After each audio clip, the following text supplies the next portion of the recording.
भोजपुरी में कहल जाला कि पावर यही से शुरू होला, पावर यहीं पर खत्म। तो समझ नहीं है जान हम काय खतरे बनी। नमस्कार, क्रिकेट खबर भोजपुरी में देखत बन जनाब। बात पावर के होता तो सबके पता बा इंडिया के पावर वर्ल्ड क्रिकेट में कितना बा, पाकिस्तान के पावर के का हाल बा सबके पता बा। काहे कि 2 दिन में खबर आवता कि इंडिया पाकिस्तान ना जाई चैंपियन ट्रॉफी खेले, यानी चैंपियन ट्रॉफी खेलल जाई हाइब्रिड मॉडल में, यानी पाकिस्तान के जितना खबर है का हो गई बा राहुल जी खत्म।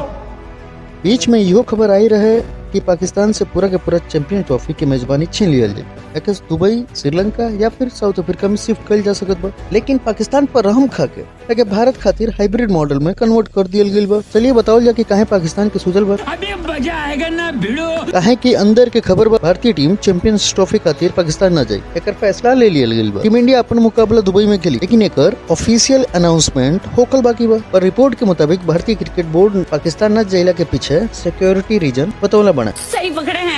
हाल ही में भारत के विदेश मंत्री जयशंकर साहब पाकिस्तान के दौरा पर गए रहा हुआ। एकरा बाद से ही टीम इंडिया के चर्चा हर जगह रहा है, लेकिन अब पाकिस्तान के झटका देवे वाला खबर आयल बा। पाकिस्तान बोर्ड के चलाए वाला लोग के चेहरा लटक गिल बा। बात तो सही है।